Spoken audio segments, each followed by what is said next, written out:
Hello students, welcome back again. Students, today we learn a new story of English literature and the story name is The Selfish Giant, okay?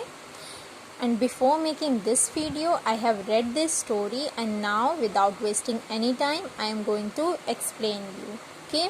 So, students, this is a story of for children. ये बच्चों की story है जो school से आने के बाद वो जियांट के गार्डन में खेलने जाते थे डेली, ठीक है, डेली जाते थे। और जियांट जो था वो वहाँ पर नहीं रहता था, वो अपने फ्रेंड के घर गया हुआ था काफ़ी साल पहले और वो वहीं पे रुक गया था, कि इसलिए बच्चे जो हैं जितने सारे काफ़ी फ्रीली होके गार्डन में खेला करते थे। उनको तो लगता ही नहीं था कभी कि जियांट अंकल उनके वापस भी आएंगे। But one day the giant came back, giant वापस आता है। वो 7 years के बाद आता है, ठीक है।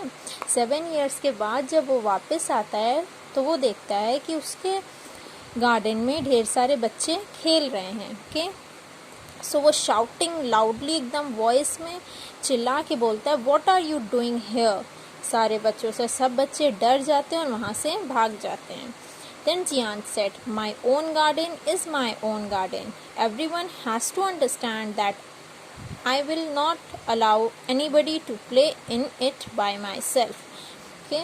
So Jian कहता है मेरा गार्डन सिर्फ मेरा गार्डन है और बिना मेरी परमिशन के मेरे गार्डन में आएगा भी नहीं, ना खेलेगा।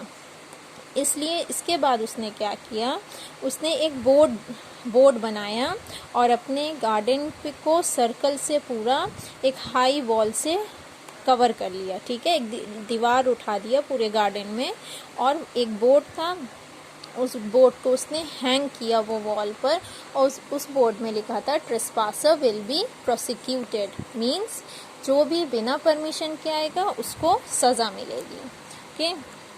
He was a very selfish giant, वो बहुत ही सेल्फिश था। अब बेचारे बच्चों पास कोई भी जगह नहीं थी खेलने की और वो काफ़ी कोशिश किए कि रोड पर खेलें, बट रोड कितनी डस्टी होती है आप सबको पता है, उसमें कितने स्टोन्स रहते हैं, हार्ड स्टोन्स थे। सो बच्चों को वो नहीं पसंद था तो वो वहाँ पर भी नहीं खेल पाए। और जब भी वो गार्डन से जियांट के गार्डन के बाहर से निकलते थे तो वो वॉल देखकर एक दूसरे से बोलते थे, how happy we were there, they said to each other. वो एक दूसरे से यही बोलते थे कि हम लोग गार्डन में कितने खुश थे, okay. Then spring came and all over the country there were little blossoms and little birds. फिर स्प्रिंग सीजन आता है जब नए नए पत्ती, नए नए फूल, फ्लावर्स जितने होते हैं सारे पेड़ों पे आते हैं, ट्रीज पे आते हैं। बट जियांट के गार्डन में still winter, it was still winter, वहाँ पर ठंडी ही थी, वहाँ पर विंटर सीजन ही था, स्प्रिंग सीजन आया ही नहीं था। ना बर्ड्स आती थी अपनी ट्विटरिंग करने, ना ट्रीज पे न्यू लीव्स होते थे।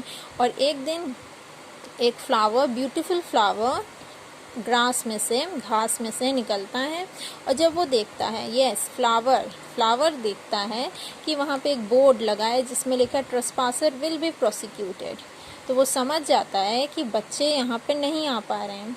सो वो भी क्या करता है, वो भी स्लिप होके ग्राउंड में चला जाता है, सो जाता है। उसको भी जियांट के गार्डन में नहीं आना था क्योंकि वहाँ पे बच्चे थे ही नहीं। Then Giant said to himself, giant अपने से कहता है, I cannot understand why spring is so late in coming. कहा कि मुझको तो बिल्कुल भी नहीं समझ में आ रहा कि मेरे गार्डन में स्प्रिंग क्यों नहीं आ रही है। सिर्फ यहाँ पर कोल्ड ही कोल्ड है, ठंडी है, विंटर ही है, ठीक है। देन लास्ट में जियांट खुद से अपने में ही बातें करता है, कह रहा है, I hope there will be a change in the weather. मैं उम्मीद करता हूँ कि मेरे गार्डन का वेदर जल्द से जल्द चेंज हो। But spring never came nor did summer, ना स्प्रिंग आती है ना समर आता है सीज़न। बस इसके गार्डन में कौन सा सीज़न रहता है, स्टिल विंटर सीज़न रहता है। और वहाँ पे नॉर्थ विंड, ठंडी हवा, हेल, फ्रॉस्ट, स्नो डांस करते रहते हैं, सारे ओले जितने रहते हैं, बर्फ, सब ट्रीज के आसपास रहते हैं, okay.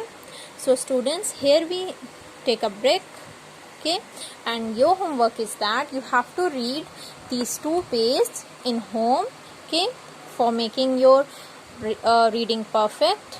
and in next class I will continue and complete this story. Till then, bye bye and thank you.